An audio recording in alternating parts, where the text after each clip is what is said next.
My wrists are sore from how much Splatoon Raiders I've been playing. If you're a serious veteran like me, you know that can happen when you play PvP marathons with motion aiming on. But there's no competitive multiplayer here. Instead, the first Splatoon spin-off is an incredibly well-designed action RPG that's already drawn me in for more than 40 hours. It's all about tinkering. I love crafting my build to get just a little bit stronger, putting it to the test in challenging, varied stages, and then sifting through the meaningful loot I earned to see what creative combo I can glue together next. When you stack that classic but expertly executed loop on top of Splatoon's already awesome foundation, you get the strongest campaign this series has ever seen and one of the best Switch 2 games so far.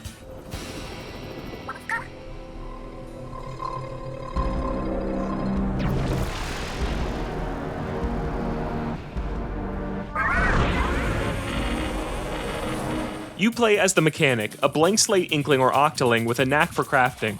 You're trying to help pay off Splatsville's enormous debt by battling waves of salmonid enemies to uncover valuable relics. All 11 of Splatoon's weapon types are here, but the Mechanic has put their own spin on the designs, which gives Raiders a scrappy, homemade visual identity that really stands out. Attacking enemies, covering the ground with ink, and swimming through it feels better than ever, no matter which type you prefer, thanks in part to the improved HD rumble of the Switch 2 Pro controller. It was fun to use different weapons across the 18-hour campaign and well beyond, though I found myself falling back to my personal favorite, the dualies. Even still, Raiders felt super fresh thanks to its standout new feature, the gadgets. These are special pieces of equipment separate from your main weapon, and a huge chunk of the RPG loop is built around them. The options are spread across 3 ink tanks, speed, power, and tactical, and each one's unique strengths are endlessly fun to explore. You can swap your tank type at any time, and are even actively encouraged to do so, with special rewards for certain missions. The speed tank's gadgets prioritize mobility and evasiveness, like the jump bomb that lets you leap out of dangerous situations. The power tank's gadgets let you charge in to deal heavy damage, like the Splatchet's sweeping slash that can kill some salmonids in a single blow. But my favorite is the tactical tank, with strategic gadgets that focus on spacing. That includes the bomb balloons, ink-filled explosives that link up with each other, causing a violent burst that scales with how many you have in the field. Each individual power is just the beginning, as these are deeply customizable tools that allow you to create tons of different builds, especially when you consider that you can have 2 gadgets equipped at one time. You'll constantly uncover new combinations that play off each other in smart ways, like how the jump bomb and flywire can work together to make an acrobatic build where you never touch the ground. As you complete missions, you'll unlock new skills for your gadgets as well, and this is where the experimentation truly shines. Take the bomb balloons for example. You could make them as explosive as possible, covering more area when they detonate. Or you could take advantage of the fact that the tether between the bomb balloons also deals damage, and instead work to make them last as long as possible. These are just 2 of hundreds of potential avenues, and as your character levels up, you unlock room to slot even more skills into each gadget. There are lots of late game powers I'm not allowed to show off ahead of release, so I'll just say my favorite tactical build generates so much passive damage that I literally never have to fire my main weapon. With so much choice, the crafting menu really could use a wishlist system, so I could keep better track of all the materials I need to buy these upgrades. Right now I have to screenshot, write down, or just remember everything I'm hunting for. The campaign forces you to use every tool to the fullest, because the Salmonid army is not messing around. I want to point out that due to some restrictions on what we're allowed to show ahead of launch, most of the fights you're seeing are from the first third or so of the campaign, and things get far more hectic than what you're seeing on screen. Relentless hordes will overwhelm you if you don't head in with a solid strategy. If that sounds unappealing, there are 3 difficulty levels to choose from, and all they change is how much damage you take, not the rewards or experience. As an S+ ranked Splatoon player, I immediately turned the difficulty to the hardest setting, Survivalist. This led to tense firefights and a thin margin between victory and defeat, and I love the stakes that created. I also tested the standard mode, and while I didn't die nearly as much, the smart encounter design and identical number of enemies still provided a satisfying challenge. Failure is an important part of Raiders too. When you lose, you have to head back to base, rethink your build, and maybe complete a couple of side missions before trying again. The deep customization wouldn't be nearly as interesting if the missions were a breeze, and Raiders completely nails that important balance. The campaign stands out even further with its nearly perfect pacing. I grew incrementally stronger with each success, but the Salmonid army always stayed one step ahead, with increasingly difficult stages that asked me to find new ways to keep up. But I never felt like I was unnecessarily grinding or replaying the same levels over and over, because there were always new stages to play. There are 5 main level types, and each one gives you something different as a reward, whether it's money, a new buff, crafting materials, or skill points. So when you need something specific, there's always a level type waiting for you, and you're constantly bouncing between them. They range from linear paths with some fun platforming challenges as you make your way to the next intense wave of Salmonids, multi-level dungeons where you need to output enough raw damage to clear each floor in a limited amount of time, and open battlefields where you try to get as much loot as possible before you extract. Alternatively, Salmonid dens star a specific enemy type and often require a degree of lateral thinking, where picking the right tool in your toolbox is the only way to clear the room in time. Finally, the Sampler dungeons are a standout. They are basically Splatoon's take on shrines from Breath of the Wild. Each one takes you through a set of puzzles where you're limited to a specific loadout. What's smart is that there's a sampler dungeon for each gadget, and it equips you with one of the strongest possible versions of that tool. They are great tutorials for new powers, and I learned things about multiple gadgets I'd previously underestimated. These are motivating too. Seeing some of the craziest combos you can pull off with a souped up version of a gadget made me want to go and upgrade my own so I could do it all the time. There are also spicy versions of nearly every level that dramatically up the difficulty and number of enemies. These are extremely fun to tackle and require even more creativity to clear. I was initially unimpressed by the graphics. It doesn't look all that different from a Switch 1 game, but when I saw the sheer amount of enemies crammed on screen in a spicy level while it stayed locked at 60 FPS, I understood how this game was taking advantage of the Switch 2's additional power. Still, the levels aren't that visually interesting. You'll see a lot of repeat biomes with a fairly bland, muted color palette, which is an odd thing to say about this generally very stylish series. Spicy or not though, enemy variety shines across the board. The Salmonids will be familiar to anyone who plays a lot of Salmon Run, but the way they're used here leads to clever encounters that often feel like puzzles. Every boss poses a unique problem, like the Smoker's giant bubble that protects enemy Salmonids, or the bouncing Big Shot's damaging shockwave that pressures you out of the ink. Different combinations of these foes means there's always a lot to consider as you weave through the chaos and make split-second decisions about who to take out first to give yourself a bit more breathing room.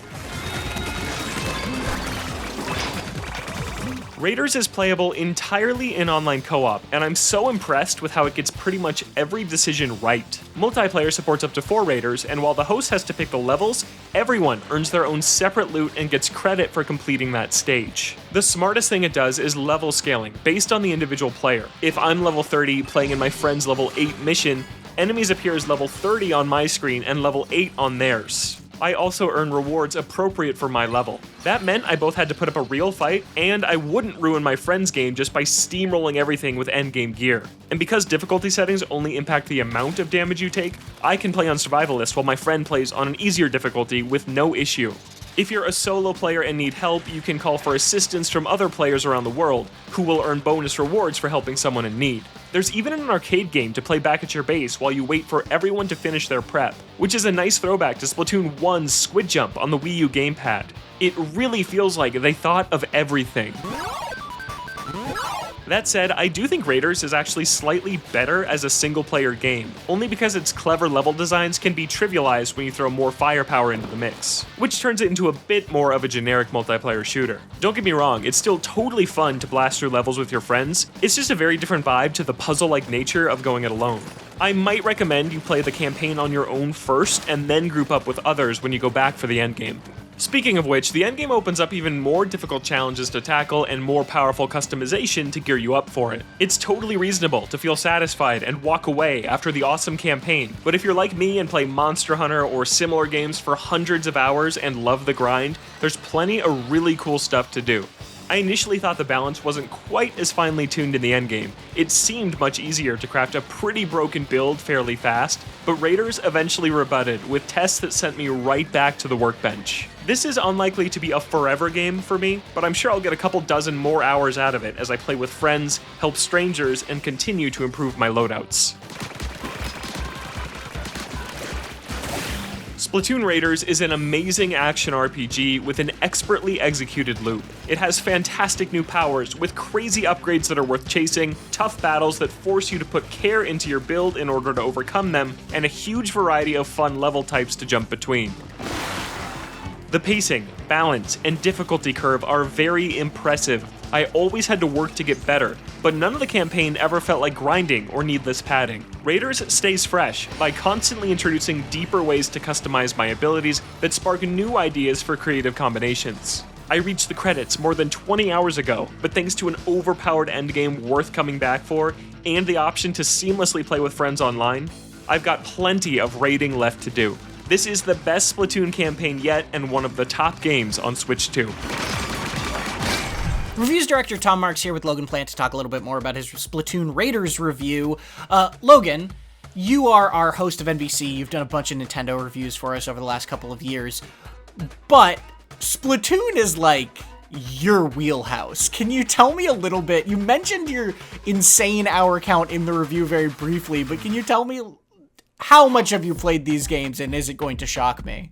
Yeah, it might shock you. I've been a part of Splatoon since before day one, right? They did that network test for the Wii U one. I woke up at 3 a.m. to play Splatoon on my Wii U back in 2015, like a month before it came out, and I've just been in love with this series ever since. I just think it's such a cool franchise for Nintendo that still feels pretty new. It's only 11 years old compared to the Marios and Zeldas, which have been around forever, but it's just such high quality. I love the shooting mechanics. I love swimming through the ink. I've played every mainline Splatoon for at least 150 hours each. I reviewed the roguelite DLC Side Order a couple of years ago. It was one of my first big reviews at IGN, actually. So yeah, I just adore this series. I love whenever a new one of these comes out. So what is it about them that gets under your skin? Is it the feel? Is it the uniqueness? Is it the style? Yeah, I think a lot of it is the feel and the movement. I love how games feel to play, and Splatoon is just so tactile. It's so good. Swimming through the ink, you feel that rumble in your controller. Pop out, take somebody out with the dualies. I do like the little skip where you roll over and then you're aiming both dualies at the same spot for extra power. Like, it just feels fantastic to play, and I love all its different applications across its modes. In the main ones, like Turf War is great, Salmon Run is great, the single player is usually very good, and so to take that and move it to a completely new genre is just so exciting to me, and I think there's so much potential for other genres they could keep going to, just because how Splatoon feels to play is so fantastic.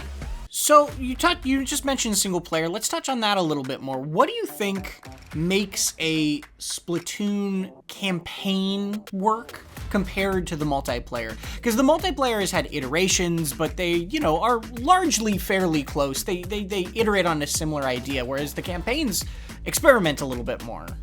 Yes, I think that there's kind of two different types of campaigns. There's the earlier campaigns are more tutorials for the multiplayer. It just dips your toe in. Here's all the weapons. Here's things you can do. And there's fun platforming challenges and things in those. But when Splatoon single player shines, it's let's do something completely different. I think about the Octo expansion, which has been the crown jewel of single player for a long time. Until now, I think Raiders beats it. It's better.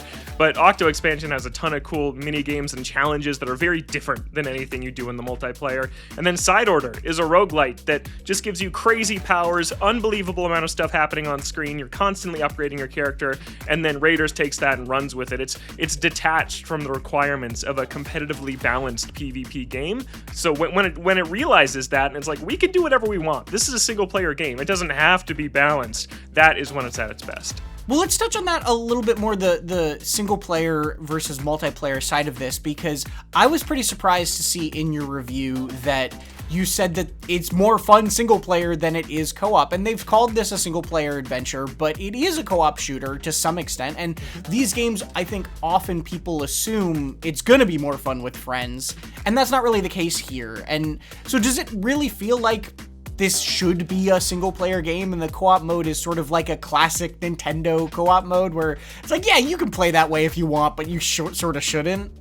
Yeah, I just think that the levels are designed like first-party Nintendo puzzle platforming levels where there's specific solutions to things, and so just when you throw in more people, you can bypass a lot of that. And I praise the difficulty curve a lot and how brilliant I think it is in single player, where it's really pushing back against you constantly as you continue to get better and better. And I just noticed when I played with more people, you could kind of just steamroll through a little bit. So they're just very different experiences, and for me, I like that push and pull of this is the designed single-player campaign with these really cool levels and these challenges that you need to go in with a plan. You need to bring in the right gadgets to take out these enemies in an efficient way, and there's a few ways you can do it, but you piece that together yourself. And if you just have 4 people going crazy launching their ultimates, you'll complete that a lot quicker. So it's still super fun. Like, I would never say don't play this in multiplayer. I just think you're robbing yourself of something really special if you don't reach the credits on your own first. I wouldn't have expected this comparison, but it almost sounds very similar to